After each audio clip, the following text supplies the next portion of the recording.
अखण्डमण्डलाकारं व्याप्तं येन चराचरं तत्पदं दर्शितं येन तस्मै श्रीगुरवे नमः. ओम.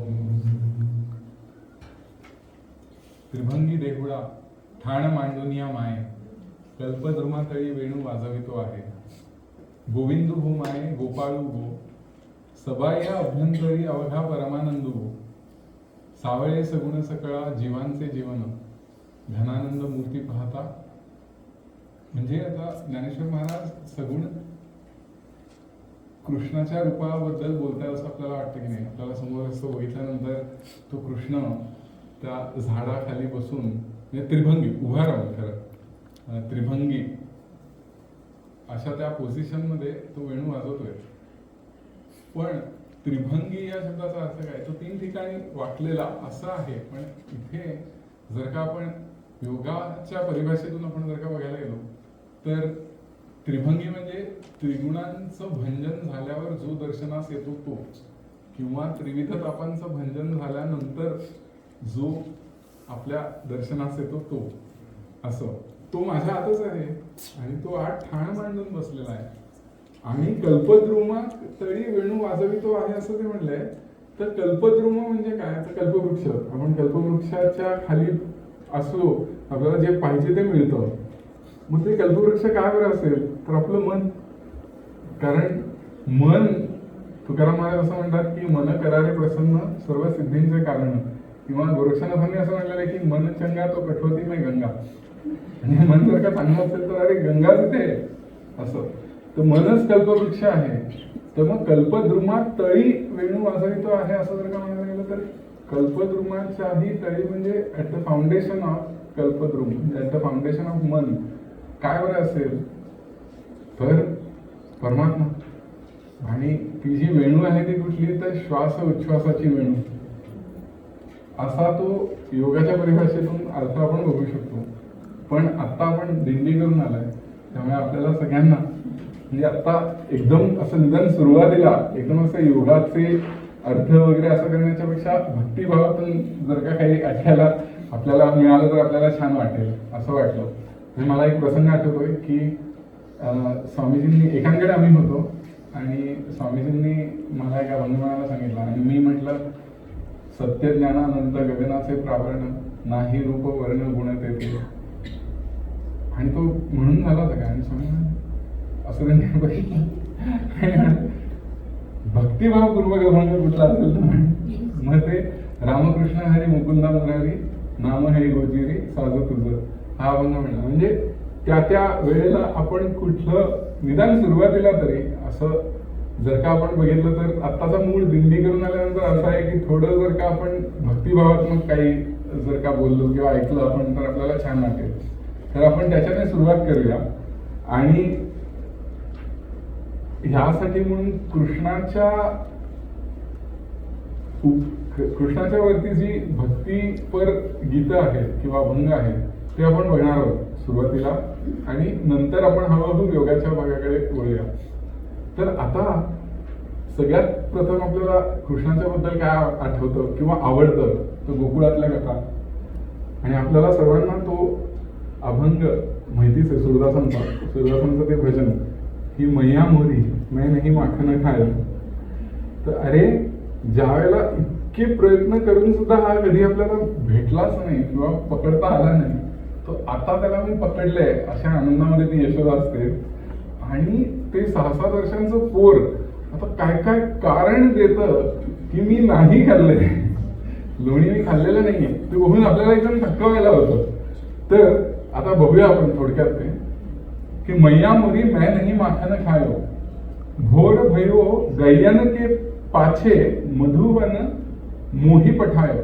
अरे मधुवनामध्ये तू सकाळी सकाळी मला पाठवतेस त्या गायींच्या मागे. हा 4 पहर बंसी भट भटक्यो, सांझ परे घर आयो. 4ही प्रहर मी तिकडे भटकतोय नुसता आणि सांझ परे घर आयो म्हणजे संध्याकाळ झाली आणि आत्ता कुठे मी घरी आलोय. मैया मुली मी कब माखन खाया, मी कसं बरं माखन खाल्लं असेल असं. तर ती काय ऐकत नाही. पुढे असं म्हटलंय की आता काय बरं क्लुप्त्या लढवायच्या असा तो विचार करतोय. मैं बालक बहिण को छोटो. अरे मी किती छोटा आहे, माझ्या बाह्या व केवढ्याशा आहेत, वरती कसं जाईन ते लोणी काढायला म्हणून. मैं बालक बहिण को छोटो छीको किही विधी पायो. ग्वाल बाल सब बैर परे हैं बरबस मुख लपटाया. हे सगळे जे ना तुला दिसत आहेत हे ग्वाल म्हणजे हे सगळे जे गोप आहेत ते सगळ्यांनी माझ्या विरुद्ध वैर पुकारलंय. त्यामुळे त्यांनी माझ्या इथे गालाला फासलं. आपल्या मनात सुद्धा येणार नाही आपण 6-7 वर्षांचे असताना असे काहीतरी उत्तर द्यायला, पण तरी यशोदा काही मानत नाही. पण पुढे म्हणते तो तिला सांगतोय की तू जननी मन की अति भोरी इनके कहे पती आहे. तू काय यांच्या बोलण्याला म्हणजे खरं मानतेस बरोबर. आणि मग तरीही ती काय म्हणली नाही. मग आता ह्यांना आता इमोशनल काहीतरी करायला पाहिजे. म्हणतो की जिय तेरे कछु भेद उपजो है. अरे तुझ्या मनामध्ये काहीतरी माझ्या विरुद्ध भेद आहे. जानी परायो जायो म्हणजे तू मला पराया मानते सोडून. ती ऐकते हे सगळं. हा अजूनही ती काही बदलत नाही. तर मग तो चिडतो. यहले आपली लकुटी कमरिया बहुतही नाचन सारखं मला तिकडे पाठवतेस, मी नाही जाणार आता उद्यापासून असं. सूरदास तब बिहसी जसोदा. ते ऐकून तिला हसायला येतं. सूरदास म्हणताय की ते ऐकून तिला हसायला येतं आणि लय एवढं कंठ लगाय तिला त्याला ती मिठीत घेते आणि मग तीच म्हणते ओ महिया मुली तय नाही माखन खाया. म्हणजे मैं नाही माखन खायो बसून तय नाही माखन खायो पर्यंत आलं. आणि मग शेवटी तो सांगतो ज्यावेळेला आई जवळ घेते त्यावेळेला मैंने ही माखन खायो. तर ते आपल्याला माहिती आहे जलोटांच्या त्या भजनामध्ये त्यांनी हे फार सुंदररित्या सांगितलेलं आहे. पण ह्याच्याने आपल्याला असं वाटतं की अरे कृष्ण ज्या वेळेला त्या गायींना घेऊन जात असेल वनात चरायला त्यावेळेला कसं बरं असेल ते सगळं चित्र असं आपल्या मनात ते येतं. तर एकनाथ महाराजांनी असं म्हटलंय की रूपे सुंदर सावळा गे माय वेणू वाजवी वृंदावना वृंदावना बोधने चारित आहे. अरे प्रत्यक्ष ईश्वर हा त्या गायींना चारायला घेऊन जातोय असं त्याच्या पुढे वर्णन आलंय. आणि तो किती सुंदर आहे. रूपे सुंदर सावळा गे माने वेणू वाजवी वृंदावना वृंदावना गोधने चारित आहे. पुढे म्हणतात की गोधने चारी हाती घेऊन काठी कोण वैकुंठीचा सुकुमार. गोप वेशे जगजेठी म्हणजे गोपांच्या वेशात हा जगजेठी झालेला आहे. वैकुंठीचा सुकुमार येऊन ह्या गुरांना राखतो आहे. पुढे म्हणतात एका जनार्दनी भुलवी गवळणी. त्याला त्या गायींना एकत्र आणायला काही करावंच लागत नसते. त्या सरत असतात की वेणू वाजली की ते आपोआप ह्याच्यात कृष्णाच्या ठिकाणी. तर इथे सगळ्यांनाच त्याच्या वेणूने भुरळ पाडलेली आहे. त्यामुळे एका जनार्दनी भुलवी गवळणी करीती तनुमनाची ओवाळणी. म्हणजे त्यांनी असं देखील सुरुवातीला आलेलं आहे की ऋण वाजवी वेणू वेधी वेधले आमुचे तनमन हो माय. म्हणजे आमचं तनमन हे त्यांनी वेधून घेतलेलं आहे. आता आम्ही तिकडेच जातो ज्या वेळेला कधी आम्ही बासरी ऐकतो त्याची त्यावेळेला. आणि मग शेवटी परत त्या तनुमनाची ओवाळणी म्हणजे अरे आम्ही केव्हाच आमचं तन मन त्याला अर्पण करून टाकलेलं आहे असं त्या गोपी सांगत आहेत. तर हा सुंदर जो अभंग एकनाथ महाराजांचा गवळण ऍक्च्युली ती आपण अभिजयकडून पहिल्यांदा ऐकू आणि मग पुढल्या कार्यक्रमाकडे जाऊ.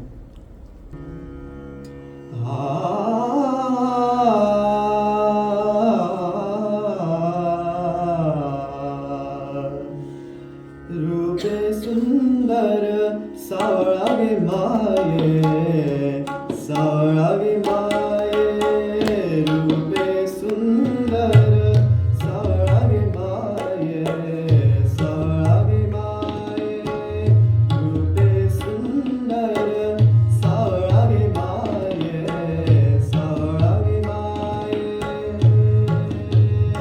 वेणू वाजवी वृंदावना वेणू वाजवी वृंदावना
ज्या गोपी आहेत ज्यांनी तनुमनाची ओवाळणी करून टाकलेली आहे, कृष्णासाठी सगळं काही अर्पण करून टाकलेलं आहे, त्या गोपींना योग शिकवावा म्हणून उद्धवाला पाठवलं जातं गोकुळामध्ये.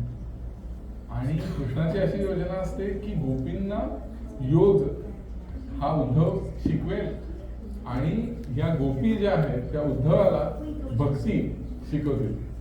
तर आता दोघांचंही होऊन जाईल, कारण उद्धव हा आत्मज्ञानी होता, तर उद्धवाला भक्तीचा सुद्धा आस्वाद घेता यावा म्हणून त्याला गोकुळात पाठवलं जातं.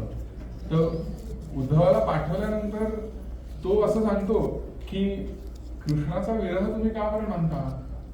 कृष्ण तर सगळीकडेच आहे, सगळीकडे आत बाहेर चराचर व्यापून राहिलेला तो आहे, मग अमुक एका सगुण रूपामध्ये पाहण्याच्यासाठी म्हणून अट्टहास का? असं म्हटल्यानंतर त्या गोपीताला असं पहिले विचारलं, तुला कृष्णाचं नाही इथे पाठवलं? तू हो म्हणल्यानंतर अरे त्यांनी तुला फसवलं, कुणी आपल्या मागे खूप जवळ येऊ नये म्हणून हा माधव अशा काहीतरी युक्त्या काढत असतो. तुम्ही पुढे म्हटलंय की तुम्ही, अरे आम्ही त्याला पक्क ओळखलंय, तुम्ही ज्याला ब्रह्म ब्रह्म म्हणताना तोच हा देव, हाच तो कृष्ण जो आमच्या गोकुळात आहे, होता आणि आता मथुरेमध्ये आहे. आणि म्हणून मग ते पुढे असं म्हटलेलं आहे, आपल्याला माहिती आहे तो अभंग, उधो मनना भये दसबी एक होतोसो श्याम गयो संग को आराधे इस. आता काय बरं, कोणाला आराधना कोणाची करू?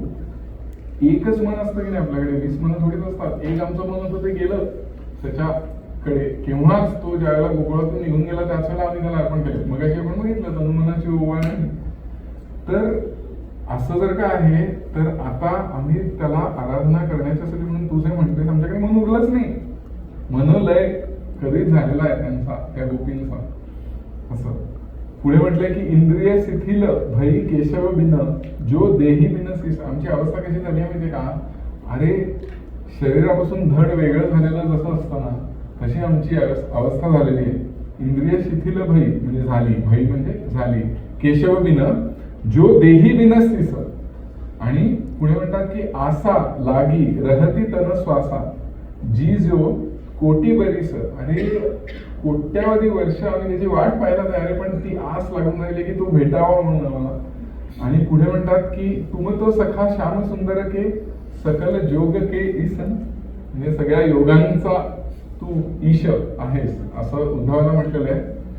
सूर हमारे नंद नंदन बिन और नहीं जगदीश. म्हणजे अरे तो कृष्ण सोडून दुसरा जगदीश कोणी नाहीच आहे हे पण तू जाण. आणि त्यांचा गोपींचा असा भाव होता.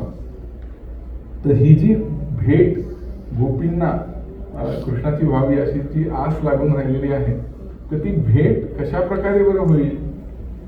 तर रसिक म्हणून एक कवी होऊन गेले, त्यांनी असं म्हटलंय, दर्शन देना प्राण पियारे नंदलाला मेरे नैनो के तारे. दीनानाथ दयाल सकल गुण रवि किशोर सुंदर मुख वारे. आपल्याला ऐकता ऐकता तो अर्थ कळत जातो. पुढे म्हटलंय की मनमोहना मन रुकत न रोक्यो दर्शन की चित चाह हमारी. अरे मनाला किती आम्ही थांबवण्याचा प्रयत्न केला तरी ते थांबतच नाही. आणि त्याचं एकमेव काय लक्ष आहे बरं, की ईश्वराचं दर्शन व्हावं. दर्शन की चित चाह हमारी रसिक खुशाल मिलन की आशा. पुढचे शब्द खूप इम्पॉर्टंट आहे. निसिलिनी सुमिरन ध्याना लगा. त्याला भेटण्याची जी आस आहे त्याच्यासाठी आम्ही निशिदिन दररोज सुमिरन म्हणजे नामस्मरण आणि साधना, ध्यान साधना हे दोन्ही आमचे चालूच आहेत असं ते रसिक कवी म्हणतात. म्हणजे गोपींचा उदाहरण घेऊन. आणि त्यामुळे त्याची भेटण्याची आपल्याला इच्छा आहे. तर आपल्याला असं वाटतं की सुमिरन म्हणजे काय, नुसतं देवाचं नाव घेतलं पण मन कुठेतरी दुसरीकडे भटकत जर का असलं तर ते काही स्मरण नाही. आपल्याला माहिती आहे कबीरांनी सांगितलेलं की हे तो सुमिरन नाही असं जर का होत असलं तर इथे दर्शन ईश्वराचं व्हायचं आहे ना, केवढी तरी मोठी गोष्ट आहे. तर त्याच्यासाठी स्मरण जे नामस्मरण आहे म्हणजे ते भाव त्याच्यात तो असला पाहिजे नामस्मरण करताना, तरच ईश्वराला ऐकू जाईल ना ते. नाहीतर तो काय म्हणजे नुसतं असं घेत राहिला. स्वामी दर्याला ते उदाहरण द्यायचे आपल्याला सगळ्यांना माहिती आहे ना, की पूजा करत असताना ऑफिसला जायचंय लवकर आणि माया जपतोय आणि अरे आला नाही आला नाही आला नाही आला नाही आला नाही आला नाही. कोण? देव? नाही मेरुमणी आला नाही, ऑफिसला जायचंय ना. त्यामुळे तर असं जर का असेल तर त्याला काही स्मरण थोडीच म्हणता येईल, ह्याला काही स्मरण म्हणणार नाही. एक तर त्यांनी मार्ग सुद्धा सांगितलेला आहे आणि त्याच्याकडे आपण हळूहळू जाणार आहोत. पण रसिक खुशाल मिलन की आशा निशिदिनी सुमिरन ध्यान लगावे. म्हणजे कृष्णाला ज्यांनी सगुण रूपामध्ये पाहिलं, आता गोप गोपी असतील ते तर भाग्यवान आहेच, पण आपण नाही ना पाहिलं. मग आपल्याला जर का त्यांना पाहायचं असेल तर आपण काय बरं करायला पाहिजे. स्वामी स्वरूपानंद अमृतधारामध्ये असं म्हणतात की कोड जीवाचे परमात्म्याचे नित्य दिसावे पाय, अनन्य होणे याविण नेणे भलता सहज उपाय. म्हणजे माझं काय जीवाचं कोड काय आहे बरं, की परमात्म्याचे नित्य पाय दिसावे, म्हणजे नित्य दर्शन व्हावं असं. मग असं जर का नित्य दर्शन व्हायचं असेल तर उपाय कुठला आहे. त्यांनी अनन्य होणे हाच उपाय सांगितलेला आहे. अनन्य होणे याविण नेणे भलता सहज उपाय. हा सहज उपाय आहे की तू ईश्वराशी अनन्य हो, मग तुला दर्शन मिळेल तसं. आणि नित्य दिसावे पाय अशी जी इच्छा आहे ना, वास्तविक आपल्याला असं वाटतं की आपल्या मनात काहीतरी भारी कल्पना असतात की अरे देव दिसावा, देव दिसावा, देव दिसावा, खूप असं आतून वाटत असतं. भेटल्यावरती माधवनाथ स्वामी असं म्हणायचे की देवालाच धडके भरायचे, कारण ह्याच्याकडे काय लिस्ट असेल मागण्याची. तर ते आपलं काहीतरी गोष्टी असतात आणि कसं एकदा भेटून गेला ठीक आहे, तो मोकळा आम्ही मोकळे आपल्या कामाला, असं जर काय असेल तर काय तो आपल्याला दर्शन देणारच नाही. पण नित्य जर का दर्शन आपल्याला हवं असेल तर मग हा उपाय त्यांनी सांगितलेला आहे की अनन्य होणे. हा म्हणजे आणि ते कशाद्वारे, नामध्यान उपासनेद्वारा. आता हे गाणं जे आहे, दर्शन देना प्राण पियारे नंदलाला मेरे नैनो के तारे, हे ज्यांनी गायलंय त्या विदुषी लक्ष्मी शंकर, त्या आज नाहीत. 2012 मध्ये त्यांचं देहावसन झालं. पण त्यांच्या शिष्याकडून आपल्याला जर काय काय मिळालं तर किती भारी होईल. अश्विन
दर्शन देना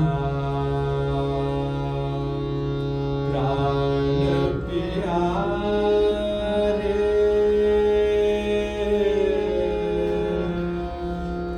दर्शन देना प्राण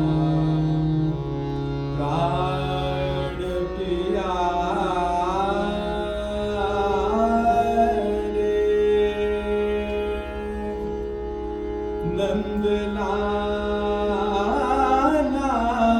मेरे नैनों के तारे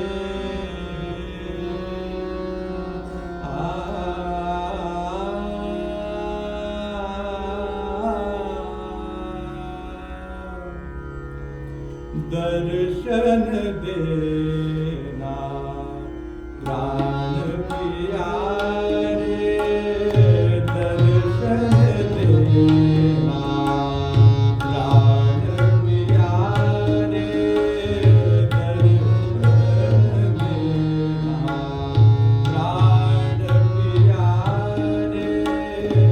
दर्शन देना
एखादा सुंदर गायक ज्या वेळेला सुंदर गायन सादर करतो त्यावेळेला त्या भावामध्ये आपण राहिलं पाहिजे. असं आपल्याला सुरांकडे लक्ष जातंच आणि गायकीकडे जातच लक्ष, पण त्याबरोबरच त्यांनी असं म्हटलं की तो भाव जो निर्माण होतो तो खूप इम्पॉर्टंट आहे पुढे आपल्या साधनेसाठी सुद्धा. तसा आता तो इतका अप्रतिम भाव निर्माण झाला होता. देवाबद्दलची आपल्या सर्वांनाच ओढ आहे, तो भेटावा असं आपल्याला वाटतं, पण जे विश्वातलं सगळ्यात गूढ असं कोडं आहे ते जाणण्यासाठी म्हणून आपल्याला आपली पातळी पण उंचवायला पाहिजे की नको, उंचवायला पाहिजे. मग आपण काय बरं करायचं, ती कशी वाढवता येईल, तर त्यासाठीच नवविधा भक्ती सांगितलेली. समर्थांनी एके ठिकाणी असं म्हटलंय की भक्तिभाव आणि भजन, निरूपण आणि कथा कीर्तन, प्रेमळ भक्तांचे गायन आवडे देवा. देवाला काय आवडतं हे आत्ताचे आपण बघितलं ते प्रेमळ भक्तांचे गायन. पुढे म्हटलं आपण तैसेची वर्तावे, आपणासी तेची आवडावे, मनासारिखे होता स्वभावे, सख्या घडे नेमस्त. देवाला जे आवडतं तेच आपल्याला आवडणं, ह्यामध्ये सख्य भक्तीचा एलिमेंट आहे. तर मग आपल्याला देवाप्रत जायचं की नाही, मग देवाला जे आवडतं ते आपल्याला आवडायला पाहिजे. त्यामुळे हे समर्थ सांगत आहेत तर काय काय त्याला आवडतं, तर तिथेच आपल्याला प्रॉब्लेम येतो, कारण त्याची आवड आणि आपली आवड ह्याच्यामध्ये खूप फरक असतो आणि मग ती ओढाताण होत असते. पण ते आपण हळूहळू ज्या वेळेला प्रयत्न करू की काय बरं मी हे जे करतोय ते देवाला आवडेल का, नाही आवडते ना मग मी नाही करत होते, असं ज्या वेळेला आपण हळूहळू ठरवू त्यावेळेला त्याच्यामध्ये आणि आपल्यामध्ये तो जो दुरावा आहे तो हळूहळू कमी होत जाईल आणि ते सख्यभक्तीचं नातं अजून आपल्याला फुलवता येईल. मग देव सुद्धा आपल्याला मदत करेल. आपण एक पाऊल पुढे गेलो तर 10 पावलं तो येतो असं म्हणतात ना, तर त्याप्रमाणे देव नक्कीच आपल्याला सहाय्य करतो त्याच्याकडेच येण्यासाठी आणि त्याच्याच सहाय्याने आपण त्याला भेटू शकतो, एरवी नाही. एखादा गोल साध्य करायचा असेल तर आपल्याला अलाइन राहावं लागतं की नाही त्या गोल्सचे जे ज्या रिक्वायरमेंट्स आहेत त्याच्याशी. तसंच आहे हे, आपल्याला देवाला भेटायचे तर त्या संबंधीच्या गोष्टी आपल्याला आवडायला पाहिजे. मग आवश्यक गोष्टी कोणत्या, तर नामध्यान उपासना. त्याबद्दल मीराबाईंनी एका अभंगामध्ये असं म्हटलंय, म्हणजे अभ्यास आणि वैराग्य ह्याचं एका ओळीमध्ये डेफिनेशन त्यांनी दिलं. त्या म्हणतात की मैं म्हारो मन हरिजीसू जोड्यो, हरिजीसू जोड्यो सबणसू तोड्यो. हरिजीसू जोड्यो ह्याच्यामध्ये अभ्यास आला आणि त्यावेळेला अगदी सगळ्याच वेळेला आपण सगळ्यांची कसं तोडू शकतो, पण त्यावेळेला सबणसू तोड्यो सगळ्यांची बाकी सगळ्यांची तोडणं हे वैराग्य आलं त्यावेळेला. तर अभ्यास आणि वैराग्य या एका वाक्यामध्ये त्यांनी आणलं. आणि इतर वेळी काय पण नामध्यान उपासना करताना हे आपण करू शकतो, अभ्यास आणि वैराग्य. इतर वेळेला काय बरं करता येईल, जर का आपल्याला देवाप्रत जायचंय, त्याला भेटायचं आहे, तर सूरदास असं म्हणतात की प्रत्येक इंद्रियाची सार्थकता कशामध्ये आहे, तर ईश्वर परायण होण्यामध्ये प्रत्येक इंद्रियाची सार्थकता आहे. आणि त्यांनी असं लिहिलंय त्यासंबंधी की सोयी रसना जो हरिगुण गावे, तीच रसना म्हणजे जीभ किंवा मुख आपण असं म्हणू, तेच म्हणजे त्यानेच सार्थक केलेलं आहे जे हरिगुण सतत गाते किंवा गात. स्वामी असं सांगायचे की माणसाला देवाने 2 डोळे दिलेले आहेत, 2 कान दिलेले आहेत, पण एकच मुख किंवा एकच जीभ दिलेली आहे. त्याचं कारण आपल्याला माहितीये काय, कमी बोलावं म्हणून. पण ते असं पुढे म्हणायचंय की माणसाने देवाला कधी सरवून टाकलेले आहे. तर तसं इथे ती रसना हरिगुणच गाते. पुढे त्यांनी असं म्हटलंय, नैनन की छवी यह चतुरता जो मुकुंद मकरंद ही धावे. मुकुंद मकरंद म्हणजे काय, तर कृष्ण पराग म्हणजे मनाला भ्रमराची कल्पना दिलेली आहे. आणि ते मन काय बरं करतं, तर कृष्ण पराग सेवन करण्यामध्येच त्या मनाला इंटरेस्ट आहे, म्हणजे त्याच्यातच त्याची सार्थकता आहे. नैनन की छवी यह चतुरता जो मुकुंद मकरंद ही ध्यावे. आता नैनन की छवी म्हणजे डोळ्याला भ्रमराचं रूपक दिलेलं आहे आणि कृष्ण पराग करण्यासाठी ते डोळे ते मन हे आसुसलेलं आहे. आणि त्याच्यातच त्याची सार्थकता आहे. पुढे म्हणतात निर्मल चित्त तो सोयी साचो. सोयी म्हणजे तेच निर्मल चित्त, ज्याला निर्मल चित्त तो सोयी साचो, कृष्ण बिना जी और ना भावे. मला कृष्णाशिवाय बाकी काही आवडत नाही, भावत नाही, तेच निर्मल चित्त. आपण कितीतरी वेळा किती सहज म्हणून जातो की यस्य स्मरण मात्रेन चित्तम भवती निर्मलम, स्वामी समाधानानंद नित्यम वसती मे हृदी चित्तम भवती निर्मल. सकाळी आपण बघितलं की ते स्मरण म्हणजे साधनेतून स्मरण अशा अर्थाने सुद्धा आहे. नाहीतर मग काय एकदा स्मरण केल्याने बाकी आपण आपलं काम करायला मोकळं असं नाही आहे. आणि स्मरण मात्रेनं असं जरी म्हटलंय ना, किंवा अजून एक त्याच्यासारखाच जो श्लोक आहे की क्षणभरी स्मरता ज्या चित्त होते विशुद्ध, हृदय वसत स्वामी माधवानंद सिद्ध, असं आपण जे म्हणतो. तर क्षणभरी हा तो क्षण किती काळाचा आहे बरं, तर तेवढ्याच काळाचा आहे जो ज्ञानेश्वर महाराजांनी सांगितलेलं आहे ना की देवाची द्वारी उभा क्षण बरी तेणे मुक्तीच्या हरी साधी गेल्या. तर त्या चारी मुक्ती साधण्याच्यासाठी म्हणून एक क्षण इनफ आहे असं ते म्हटलेलं आहे. पण तो एक क्षण केव्हा येईल त्याच्यासाठी त्याच्या मागून केलेली साधना आपल्याला असेल तर, म्हणजे आपल्या बरोबर तेवढी साधनेचं बळ असेल तर तो एक क्षण पुढचा पुरेल. त्यामुळे इथे जे म्हटलेलं आहे की निर्मल चित्त व्हायला स्मरण मात्रेनं, तर त्या स्मरणामध्ये ती साधना देखील संपूर्णपणे आहे हे आपण लक्षात ठेवलं पाहिजे. पुढे म्हणतात की श्रवणनी की जीव यहे अधिकारी, म्हणजे कानांचं सार्थक कशामध्ये आहे, तर जे सतत हरिकथा सुधारस सेवन करतात. श्रवणन की जीव यहे अधिकारी, सुनी हरिकथा सुधारस प्यावे.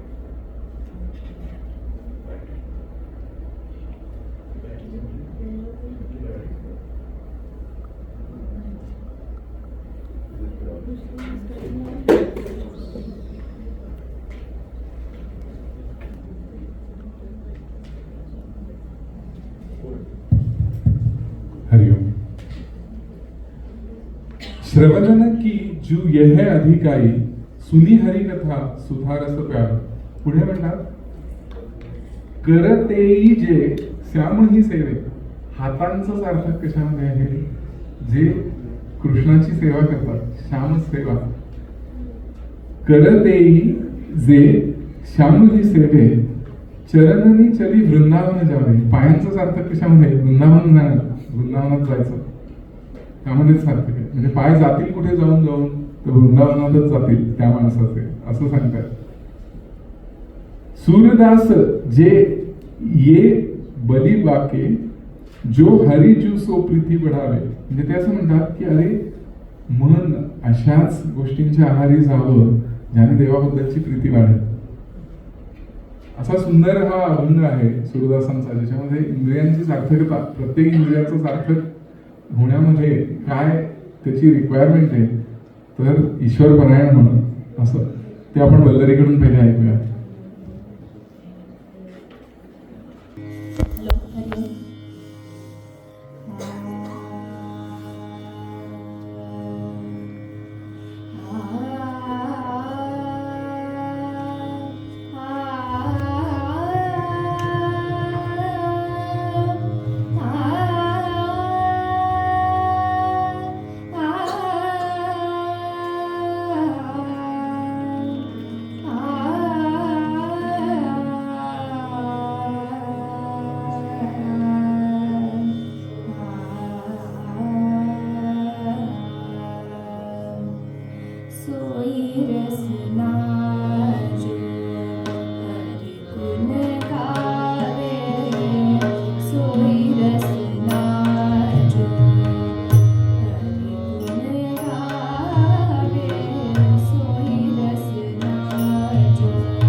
असं सांगते आहे की मैं देखो जसुदा को नंदन खेलत अंगण बारोरी.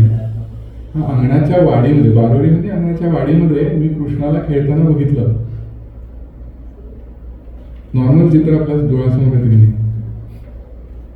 पण पुढची ओळ बघा काय, तत्क्षण प्राण पलटी गयो मेरो तनमन हो गयो कारोरी.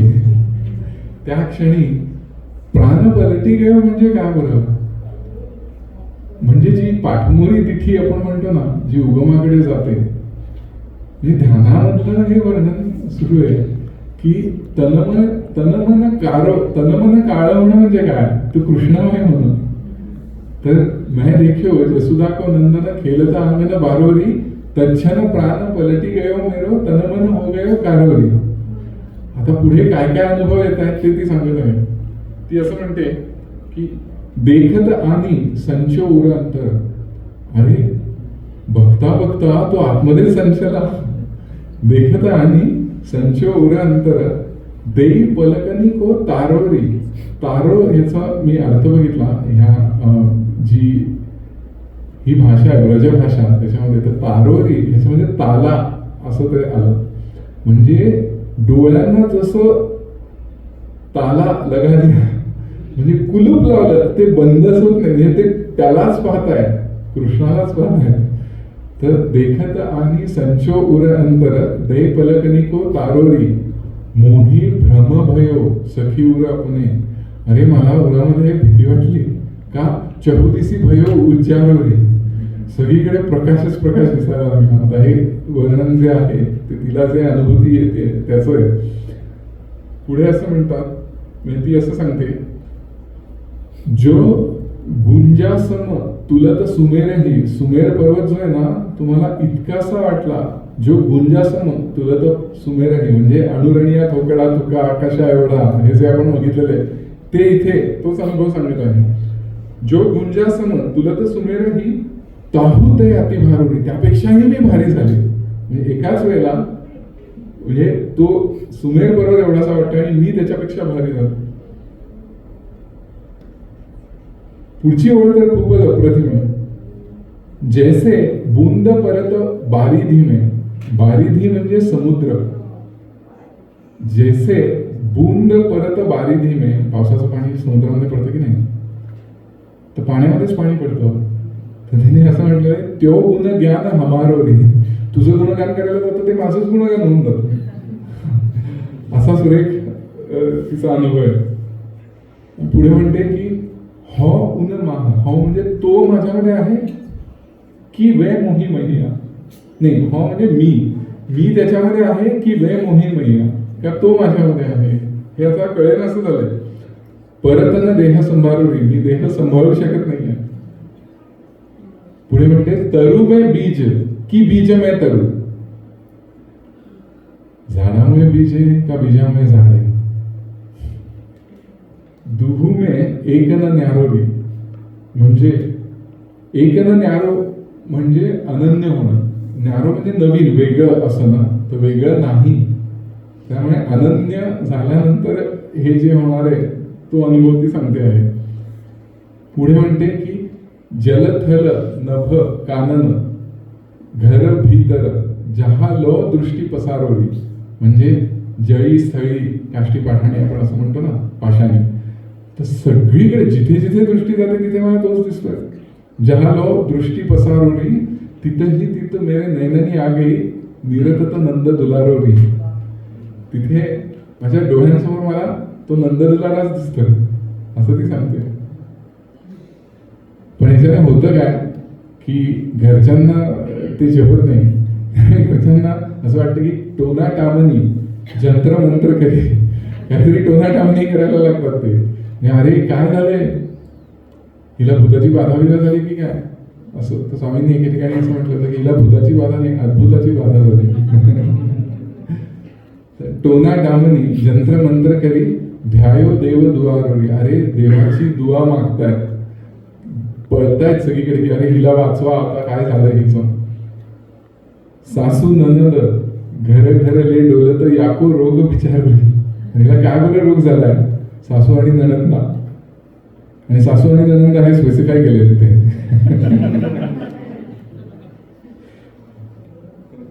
पुढे त्यांनी असं म्हटलंय की कहो कहा कछु कहत न आवे. बोलायला जावं तर बोलू शकत नाही. काय जे आतमध्ये म्हणजे जो अनुभव आहे, सगळ्यात जो डीपेस्ट एक्सपिरियन्स असेल तो आपण बोलू नाही शकत. कहो कहा कछु कहत न आवे. पण एवढं आहे की और रस लागत खारोरी, म्हणजे बाकीचे सगळे रस खारे लागतात. आता इनही स्वाद जो लुब्ध सुरसोई, म्हणजे ह्याच स्वादामध्ये सुरदास लुब्ध झालेले ते कोणाला बरं कळेल. सोयी जानत चाखन हारोरी, ज्याने त्याचं सेवन केलेलं आहे, चाखलेला आहे तो रस, त्यालाच हे कळेल. असं सुंदर जो सुरदासांचा अभंग आहे तो पहिले आपण बघूया आणि मग आपण पुढच्या भागात जाऊ.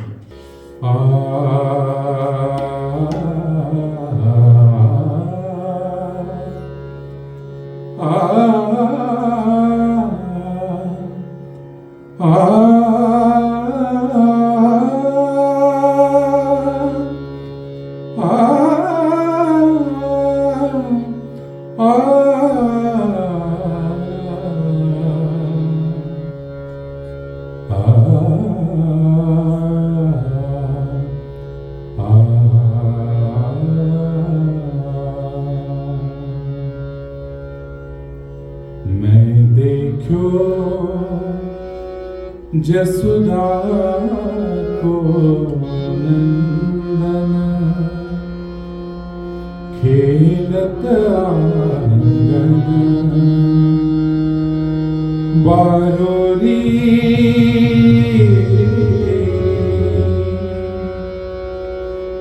मैं देखो जसुदा को नंदन, मैं देखो जसुदा को नंदन खेलत आंगन बारोरी.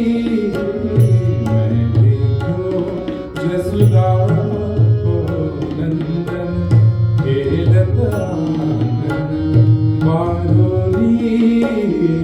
तत्क्षण प्राण पलटी गयो मेरो, तत्क्षण प्राण पलटी गयो मेरो, तन मन हो गयो आरोरी. मैं देखो जसुदा को नंदन खेलत आंगन बारोरी. मैं देखो जसुदा को नंदन खेलत आंगन बारोरी.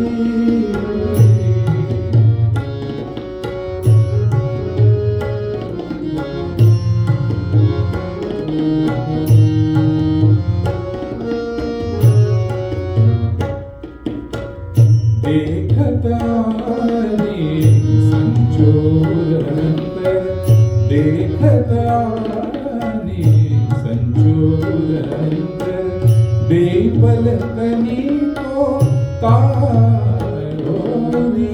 बेपलकनी को तारोरी. मोही भ्रम भयो सखी अपने, मोही भ्रम भयो सखी अपने. चहुदिसि भयो उजारोरी, चहुदिसि भयो उजारोरी, उजारोरी. ओ मैं देखो जसुदा को नंदन खेलत आंगन बारोरी.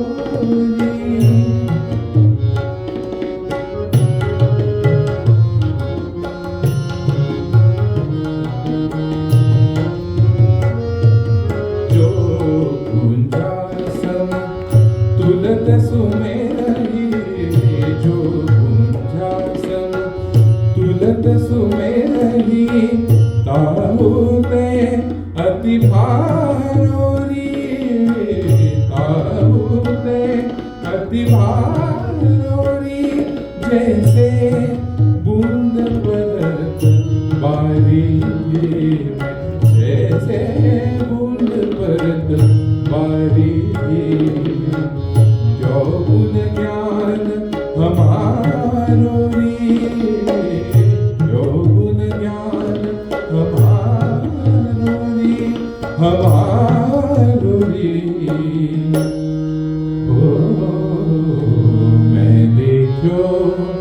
मैं देखो, मैं देखो, देखो, देखो, देखो, मैं देखो जसुदा को नंदन खेलत आंगन बारोणी।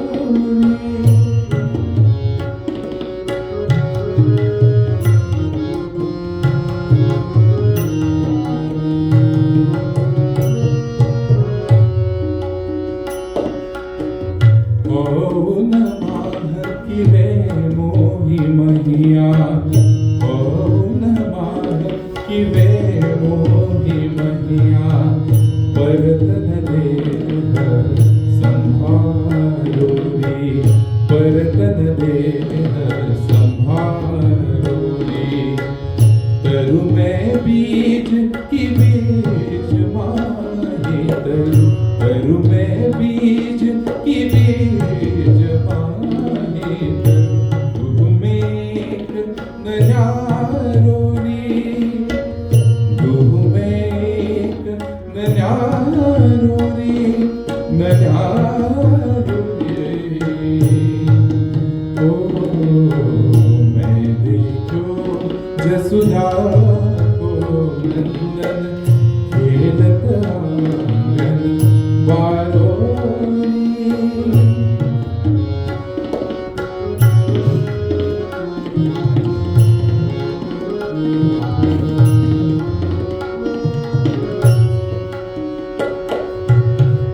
जल थल नभ कानन घर भीतर, जहाँ लो दृष्टि पसारो रे। जल थल नभ कानन घर भीतर, जहाँ लो दृष्टि पसारो रे। तित ही तित मेरे नैननिया गे, तित ही तित मेरे नैननिया गे, निरतत नंद दुलारो रे। मैं देखो जसुदा को नंदन खेलत आंगन बारोणी।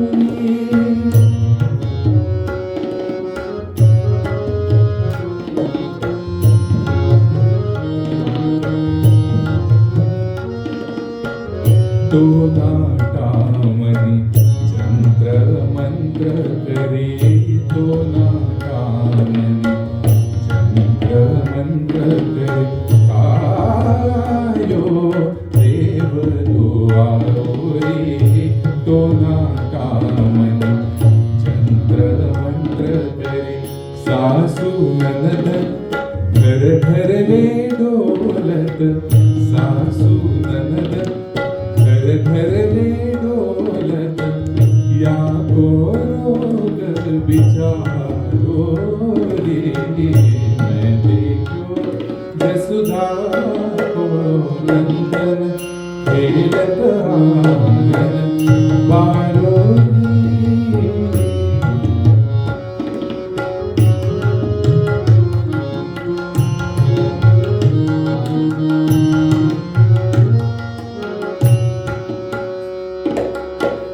कहो कहाँ कछु कहत न आवे, कहो कहाँ कछु कहत न आवे।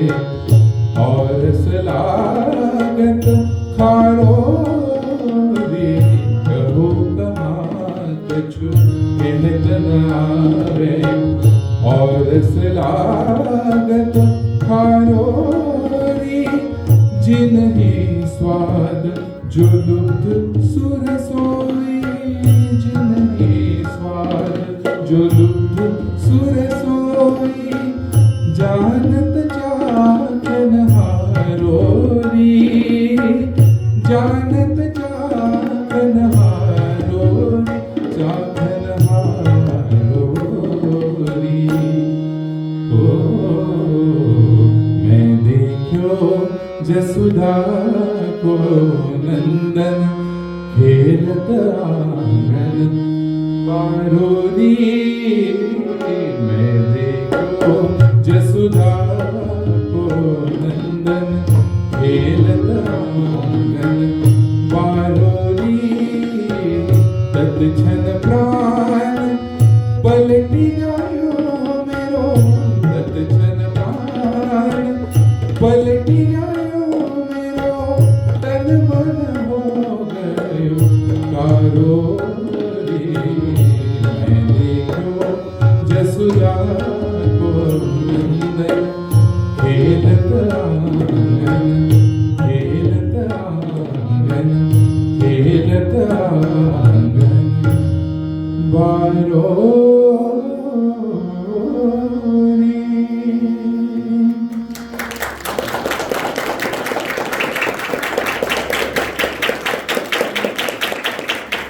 आता आपण शेवटाकडे येतो. शेवटचंच एक गाणं आहे. कृष्ण सखा गोपींबरोबर हा अशा रीतीने सदानकदा यांच्या बरोबरच होता हे आपल्याला कळतंय.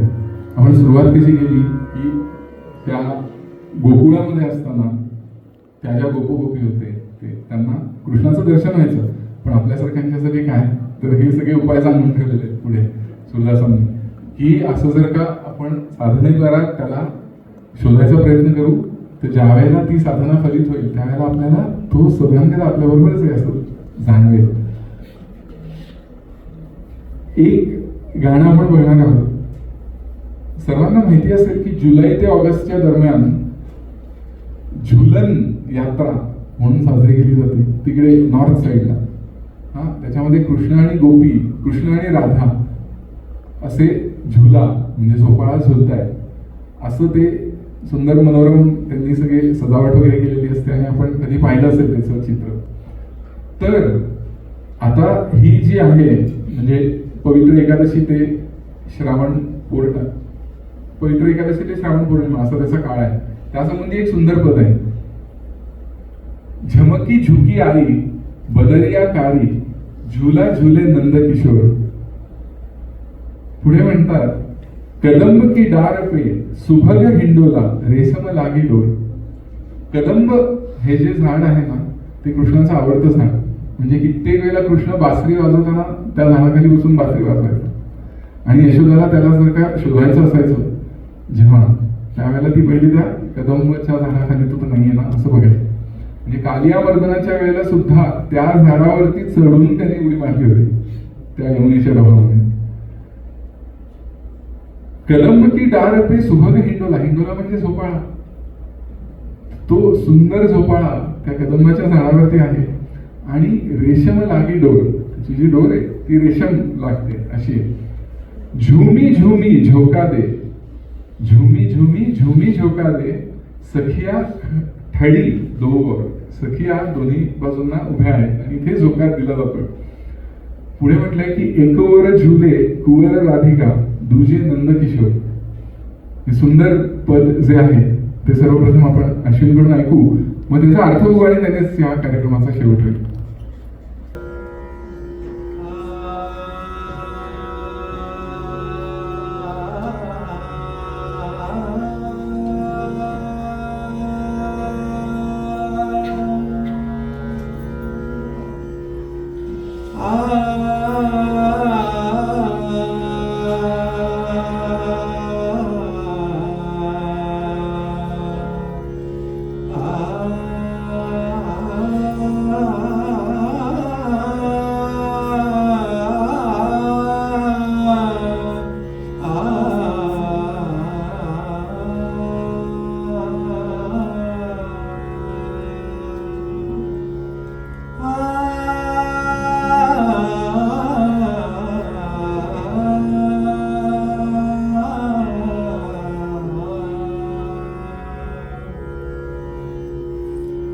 झमकी झुकी आई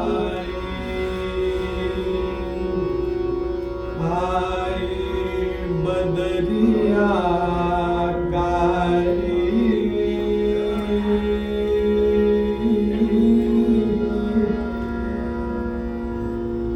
बदरिया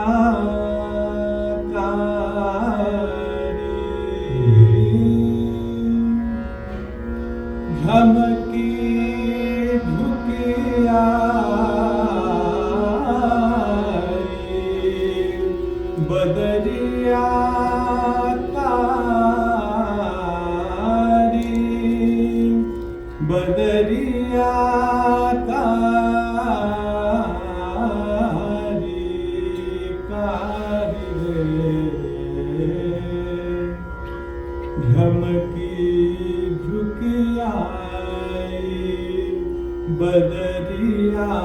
कारी झमकी झुकी आई बदरिया कारी झमकी झुकी आई बदरिया कारी झमकी झुकी आई बदरिया कारी झमकी झुकी आई बदरिया कारी झमकी झुकी आई बदरिया कारी बदरिया कारी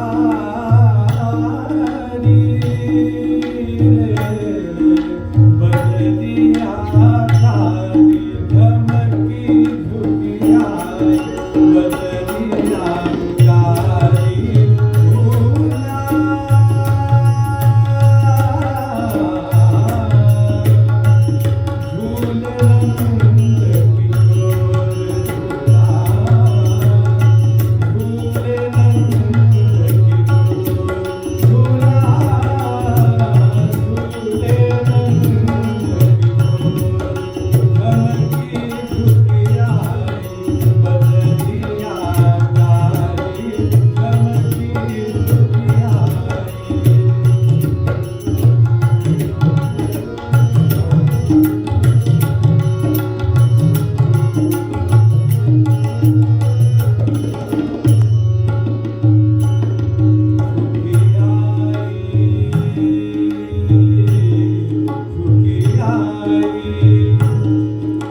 झमकी झुकी आई बदरिया कारी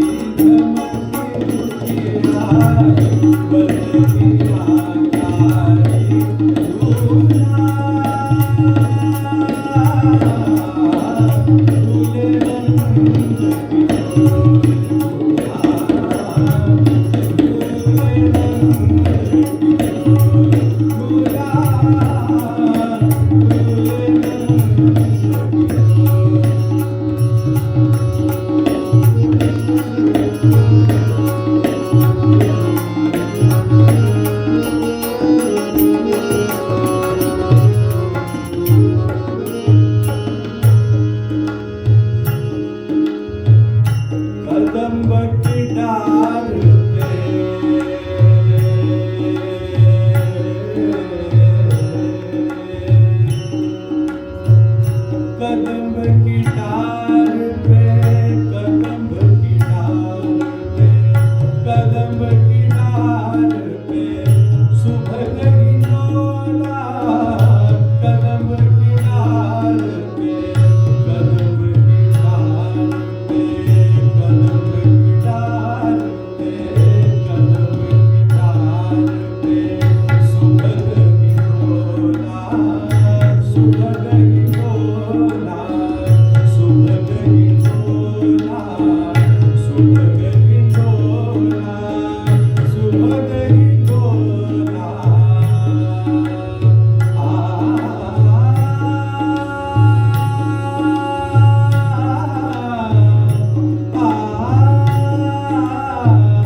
पे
क्लायमॅक्स म्हणतात तसं झालं. आता आपण जगाला हे बघतो ना, झमकी झुकी आई बदरिया कारी झुला झुले नंद किशोर कदंब की डार पे सुभग हिंडोला. हिंडोला म्हटल्यानंतर आपल्याला मराठी गाणं एक नक्की आठवतं, घननिळा लढीवाळा झुलवू नको हिंदोळा. तोच हिंदोळा इथे शब्द तोच आहे, फक्त पुढे ते शृंगारिक होतं. पण इथे जे सांगितलेलं आहे त्याचा अर्थ आपण बघण्याचा प्रयत्न करू. पण तत्पूर्वी मला एक गंमत सांगायची आहे तुम्हाला की एक काका होते, ते ना असं काउंट करायचे काय काय गोष्टी किती वेळा रिपीट होतात ते. कोणी एखादी जर का तान वगैरे घेतली असेल ना आणि क्लासिकल गाता गाता असं तो बऱ्याच वेळेला एखादं वाक्य तेच तेच तेच तेच म्हणत असेल, तर असं कोणाचं तरी बोलणं झालं होतं की तो बऱ्याच वेळ गायलाय ते जे होते गृहस्थ ते, तर ही ओळ त्यांनी किती किती त्याच्यात व्हेरिएशन घेतलं की नाही. तर ते काका आले आणि म्हणले की 17 वेळा गायली ती ओळ. तर हे आम्ही बोलत होतो आणि असा विषय असा होता की घननिळा लढीवाळा झुलवू नको हिंदोळा तळ किती किती वेळेला आलाय ना. आणि बरोबर ते काका त्यावेळेला आले आणि म्हणे 13 वेळा आलाय पूर्ण काव्यामध्ये. हे ऍक्च्युअल घडलेला प्रसंग आहे. पण गमतीचा भाग जाऊ दे.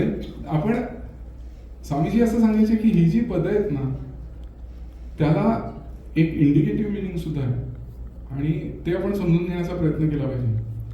कारण नाहीतर मग कसं आहे की कदंब की डार पे सुभग हिंडोला रेशम लागी डोर झुमी झुमी झोका दे सखिया ठडी दोर एक ओर झुले कुंवर राधिका दुजे नंद किशोर झालं. पण त्यांना सांगायचंय काय ते आपण बघण्याचा थोडक्यात प्रयत्न करू 5 मिनिटात आणि संपूया. इंडिकेटिव्ह मिनिंग त्यामध्ये असं आहे की सर्वप्रथम आपण असं सुद्धा घेऊ शकतो की सुरुवात त्याची अशी होते, झमकी झुकी आई बदरिया कारी. काळे ढग आले त्याचं इंडिकेशन काय आहे की एक निगेटिव्हिटी असं. साधनेच्या बाबतीत जर का आपण बघितलं तर आपली प्रगती होत नाहीये, तर त्यावेळेला काळे ढग ह्याच्याशी जर का आपण त्याची उपमा दिली तर पुढे लगेच पॉझिटिव्हिटी सांगितलेली. झुला झुले नंद किशोर. अरे कृष्ण तुम्हाला जगण्याला लावतोय की आपल्याला जर का साधनेमध्ये प्रगती साधायची आहे तर असं अप्स अँड डाऊन्स होणार, पण त्यामुळे आपण प्रयत्न सोडायचे नाही. हा एक अर्थ आपल्याला त्याच्यातून घेता येतो. पण अजून एक अर्थ आहे जो सुंदर आहे. आता आपण जे मगाशी बघितलं ना की कदंब की दारप आहे, म्हणजे आता कदंब झाड हे कृष्णाचं आवडतं झाड आणि कृष्ण त्याखाली असायचा. इथे आपण जर का त्याला योगाच्या परिभाषेमध्ये पाहायला गेलो, हे संपूर्ण पद त्यामध्ये बसतं की झमकी झुकी आई बदरिया कारी झुला झुले नंदकिशोर. हा कुठला बरं झोपाळा आहे? तर व्यक्तातून अव्यक्तामध्ये आणि अव्यक्तामधून परत व्यक्तामध्ये येणारा असा हा झोपाळा आहे. आणि त्याच्यामध्ये कदंब की दारपे काय म्हणलंय? तर कदंब काय? कदंब आणि कदंबाचं झाड किंवा कदंबाची फांदी, दार म्हणजे फांदी, ते म्हणजे कॉन्शियसनेस. का? कारण पहिल्यांदा सुरुवातीला आपण बघितलं की कल्पद्रुमा तळी वेणू वाजवितो आहे. त्या झाडाखाली बसून वेणू वाजवतो, याचा अर्थ काय? ॲट द फाउंडेशन लाईज परमात्मा तत्व. तर तिथे कदंब की डारपे म्हणजे कॉन्शियसनेसच्या वरती कुठला बरं झोपाळा आहे? तो तर अनुसंधान रूपी झोपाळा आहे. आणि त्या झोपाळ्याला जे दोर आहे, कारण बघा झोपाळा त्या फांदीवर आहे, ती फांदी कॉन्शियसनेसची फांदी असं का बरं म्हणता येईल? कारण everything is at the cost of consciousness. तो झोपाळा सुद्धा अनुसंधान रूपी झोपाळा आहे, ज्याची जी डोर आहे ना, ती डोर नाममंत्राच्या आलंबनाची डोर आहे. आणि त्याला आपण अवधान रूपी हातांनी घट्ट पकडायचं असतं. म्हणजे आपण त्या झोपाळ्यात बसतो म्हणजे काय? आपण ध्यान करतो त्यावेळेला आपलं अवधान त्या नाममंत्रावरती आपण, कारण नाहीतर काय होतं, कधीच ते नाम सुटून जातं. त्यामुळे ते रेशम आहे, रेशम लागी डोर, ते कधीच आपलं सुटून जातं. म्हणून त्यांनी असं म्हटलेलं आहे की काय करायचं बरं? कारण पुढे सुद्धा सखिया दरवेळेला आपण बघतो की संतांच्या अभंगामध्ये वृत्तींना त्यांनी सखिया असं म्हटलेलं आहे.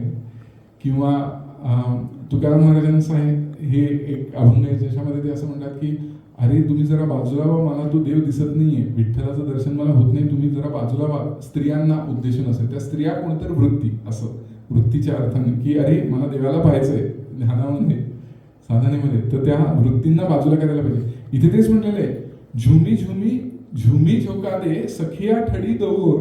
म्हणजे आपले जे हात अवधान रूपी हात आहेत ना, ते जर का घट्ट त्याने आपण नाममंत्राला पकडून ठेवलं नाही तर आपण त्या झोपाळ्यामधून पडू आणि मग सगळीकडे वृत्तींचा गराडा आहे. तर त्या वृत्तींच्या गराड्यामध्ये आपण पडायला नको, म्हणून आपण अवधान आपलं पक्क असलं पाहिजे असं सांगितलेलं आहे. आणि दुसरी गोष्ट इथे अशी आहे, म्हणजे सगळ्याच वृत्ती काही वाईट नसतात.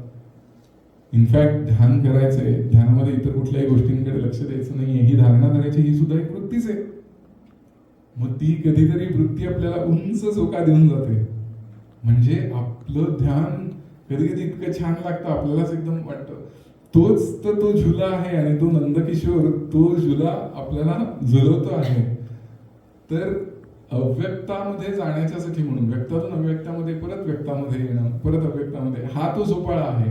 आणि शेवटी असं म्हटलेलं आहे की एक और झुले कुंवर राधिका दुजे नंदकिशोर, दुजे और नंदकिशोर. एका बाजूला आपण आहोत, जीवात्मा आहे, एसेन्शियल सेल्फ किंवा आपला पर्सनॅलिटी सेल्फ आपण म्हणूया, आणि दुसऱ्या बाजूला नंदकिशोर आहे. तिथे आपल्याला जायचंय. आणि त्यासाठी म्हणून हा झोपाळा जो आहे, त्या झोपाळ्यावरून जितका आपण लांब, कारण नाहीतर एक साधारणसं असं पिक्चर निर्माण होतं की हा कृष्ण आणि राधिका झुला झुलतायत आणि बाकीच्या सगळ्या सखिया ज्या आहेत त्या बाकीच्या बघतायत. एवढंच फक्त नाहीये त्याच्यामध्ये, तर हा डीपर ऍस्पेक्ट सुद्धा आहे की हा झोपाळा कुठला आहे, त्याच्यामध्ये ही रेशम लागे डोर असं का बरं म्हटलंय.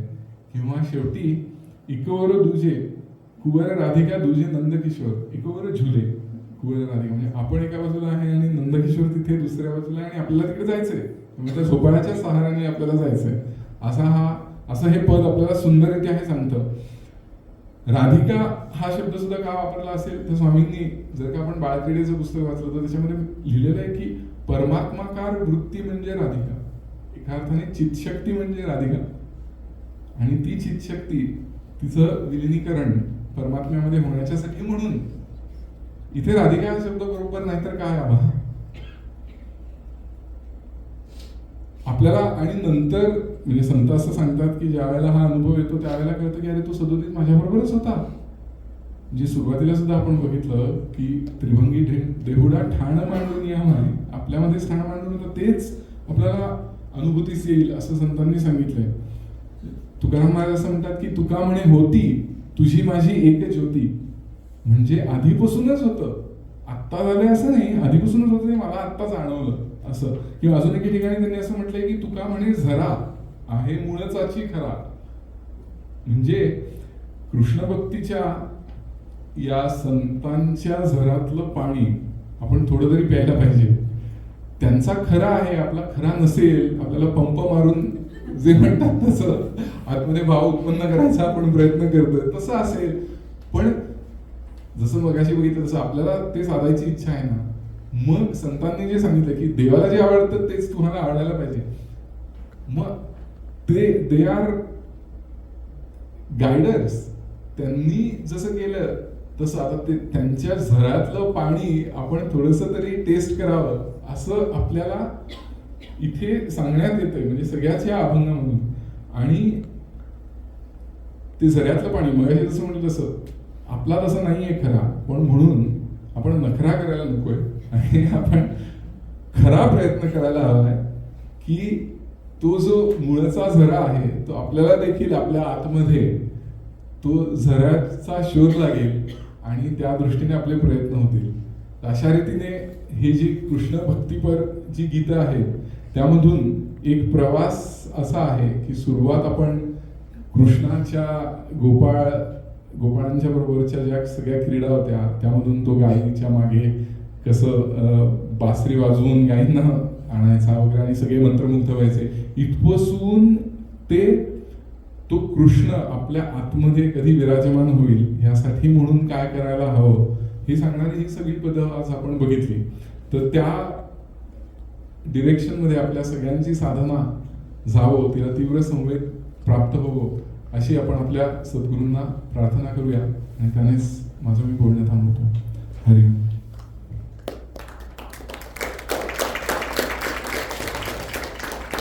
कुंडलिक वरदा हरी विठ्ठल श्री ज्ञानदेव तुकाराम, पंढरीनाथ महाराज की जय, जगद्गुरु श्री ज्ञानेश्वर महाराज की जय, जगद्गुरु श्री तुकाराम महाराज की जय, परमहंस सद्गुरु स्वामी स्वरूपानंद महाराज की जय, परमहंस सद्गुरु स्वामी माधवनाथ महाराज की जय, परमहंस सद्गुरु स्वामी माधवानंद महाराज की जय, सर्व संतन की जय. जय जय रघुवीर समर्थ. नमितो योगी थोर विरागी तत्वज्ञानी संत, तो सत्कविवर परात्पर गुरु ज्ञानदेव भगवंत.